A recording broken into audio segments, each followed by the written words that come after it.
মুসা আলাইহিস সালাম, সামনে সমুদ্র, পেছনে ফেরাউনের বাহিনী। লোকেরা চিৎকার করে বলতে লাগলো, আমরা তখন শেষ হয়ে যাব, আমাদেরকে হত্যা করা হবে। মুসা আলাইহিস সালাম ঘোষণা দিয়ে বললেন, কাল্লা ইন্না মাইয়া রব্বি সাইয়াহদিন, কখনোই না, আমাদের রব আমাদের সাথে আছেন, তিনি আমাদেরকে পথ দেখাবেন। সূরা শুআরা আয়াত নাম্বার ৬২। কল্পনা করুন, পৃথিবীর সমস্ত মানুষ আপনার বিরুদ্ধে চলে গিয়েছে, সবাই আপনার ক্ষতি করবার জন্য চিন্তা ফিকির করছে। তখন আপনার অন্তর থেকে যদি ভেসে আসে একটি জান্নাতি সুর, যেখানে রব বলেছেন হাসবুনাল্লাহু নি'মাল ওয়াকিল, অর্থাৎ আমাদের রব আমাদের জন্য যথেষ্ট, তিনি আমাদের জন্য সর্বোত্তম অভিভাবক, তখন আপনি বুঝে নেবেন আপনার অন্তরে আপনার রব তাওহীদের সুউজ্জ্বল বাণী, সুউজ্জ্বল আলো আপনার ভিতরের মধ্যে। তাওহীদ মানে কি? তাওহীদ মানে কি শুধুমাত্র আল্লাহ রাব্বুল আলামিনের অস্তিত্বের মধ্যে বিশ্বাস স্থাপন করা? জি না ভাই। তাওহীদ মানে যেমনই ভাবে আল্লাহ রাব্বুল আলামিনের অস্তিত্বের মধ্যে বিশ্বাস স্থাপন করা, আল্লাহ রাব্বুল আলামিনকে একমাত্র উপাস্য হিসেবে গ্রহণ করা, ঠিক তেমনই ভাবে আল্লাহ রাব্বুল আলামিনকে শুধুমাত্র বিধানদাতা হিসেবে গ্রহণ করাই নামই হচ্ছে তাওহীদ। মহান রব বলেন, ওয়ামান ইয়াতাওয়াক্কাল আলাল্লাহি ফাহুয়া হাসবুহ, অর্থাৎ যে ব্যক্তি আল্লাহর উপর ভরসা করে, আল্লাহই তার জন্য যথেষ্ট হয়ে যায়। সূরা তালাক আয়াত নম্বর ৩। যে ব্যক্তি তাওহীদের উপর পরিপূর্ণ বিশ্বাস রাখে, তার বিরুদ্ধে দুনিয়ার সমস্ত তাগুত, কুফফার, বেঈমানরা একত্রিত হলেও সে কখনো সেগুলোকে পরোয়া করে না, কেননা সে অবশ্যই জানে পৃথিবীর সমস্ত বাদশার চাইতেও বড় বাদশা মহান আল্লাহ রাব্বুল আলামিন তার সাথে আছে। হযরত ইব্রাহিম আলাইহিস সালামকে আগুনের মধ্যে নিক্ষিপ্ত করা হয়েছিল, কিন্তু তার অন্তরের মধ্যে ছিল এক তাওহীদি একটি ঘোষণা। তিনি বলেছিলেন হাসবি আল্লাহু নি'মাল ওয়াকিল। ফলাফল কি হয়েছিল?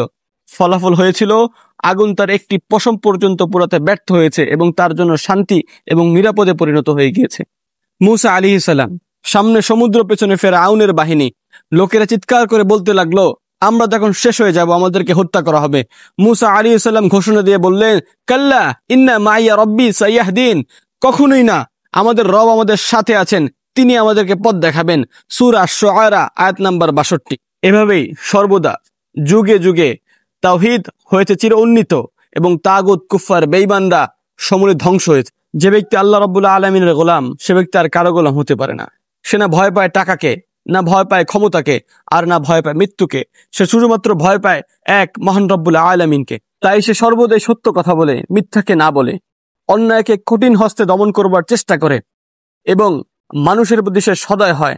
কিন্তু আল্লাহ রাব্বুল আলামিনের চাইতে অতিরিক্ত ভালোবাসা সে ব্যক্তি পৃথিবীর কাউকেই বাসে না। আজ আমরা তাওহীদের কথা বলি, কিন্তু আমাদের জীবনকে পরিপূর্ণ করছি ভয়, লোভ এবং রিয়ার মাধ্যমে। আমরা মুখে বলছি আমরা আল্লাহর উপর ভরসা করছি, কিন্তু আমরা সাহায্য প্রার্থনা করছি অন্য কোনো মানুষের কাছে। আমরা দোয়া করছি, কিন্তু আমরা এটা মনে করছি না যে আমার রব অবশ্যই আমার দোয়াগুলোকে শুনছেন।